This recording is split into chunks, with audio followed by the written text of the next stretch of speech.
Ako po si Nika Andrea Calipayan, taga Santulan, Malabon City. 22 years old. Bali, isa po akong mag-aaral sa City of Malabon University. Isa rin po akong scholarship ni Ma'am Jeannie Sandoval. Ang kurso ko pong kinukuha ay Criminal Justice System. Bali, ang nangyari po, bago po ako manganak, lumapit po ako ng DSWD para po sa financial assistance. Bali, wala po kaming binayaran, pati yung sa malasakit po wala.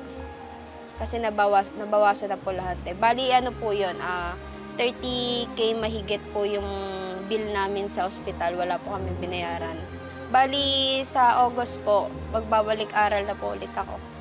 Kasi bilang nanay na po, gusto ko po lumakas siya ng maayos, na may natapos ako para mabuhay ko siya ng maayos. Kasi mahirap po walang trabaho. Buti nga po dun sa Osmal, naka-less kami ng gastos kasi wala po kami binayaran. Kaya sobrang thank you po kay Ma'am Jeannie Sandoval.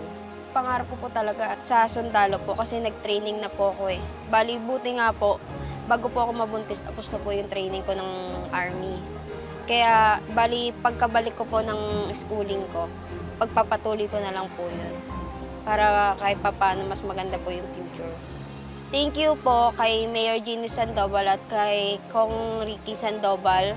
Dahil po sa kanila, wala po kaming binayaran sa ospital. Dahil nagpa-sponsorship po kami sa PhilHealth ko na nakatulong po na sobrang laki sa panganganak ko po. Sobrang pong pasasalamat. Sana po marami pa po kayong taong matulungan. Hindi lang po ako, pati po sa mga taong lalo na po sa walang-wala po. Para po sa akin, na lang, yung mga pagkain na lang po. Kasi marami rin po akong kapatid dito na nag-aaral. Mas importante po na pagkain. Mas okay na po kasi yung pagkain kaysa sa pera. Kasi sa pera, pag baka saan padalin, ganun. Sa akin okay na po yung mga grocery, mga ganun po.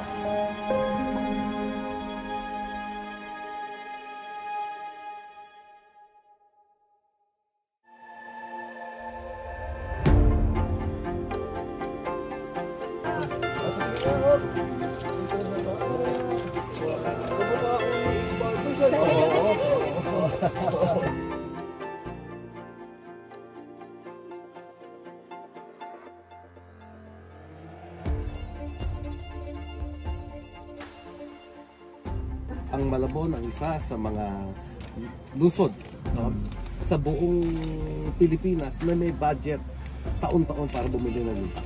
Para sa pabahay. Ilan ang dito? Meron kayong bilang kung yung informal Ang informal settlers ngayon dito sa Malabon over 5,000. Okay lang. Kaya naman. Kakayanin. Kailangan lang talaga ng tulak at dedikasyon ng administrasyon. Si Kong Mike kasi meron siyang programa at inaya ako doon sa programa niya. Kasama tayo. Inaya niya ako, no? At nakita ko naman ang pangalang programa Spice Boys TV. At maraming nanonood. At doon sa mga previous episode niya, talagang nakikita ko na gusto niyang tumulong. So sabi ko, sige, sasama ako dyan.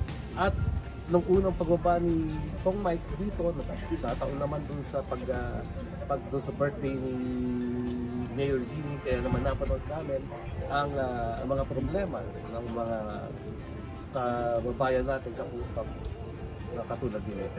Ayun lang, kay Liga siguro, talagang laban lang, tapos yun, nakikita naman namin nila Kong Ricky, hindi lang naman si Kong Ricky dahil taga Malabon, kamay din naman pangkalahatan yung pagtulong sa pabayan pag-uta. Sayang dahil pwede naman talaga yung gawin.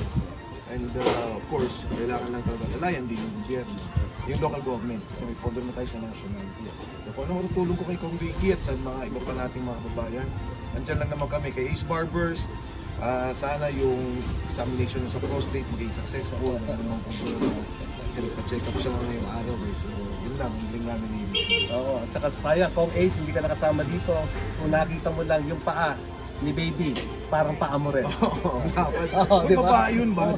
Hindi pa alam naman eh. Oo, nakita ko rin. So thank you Mayor Jeannie. Maraming salamat.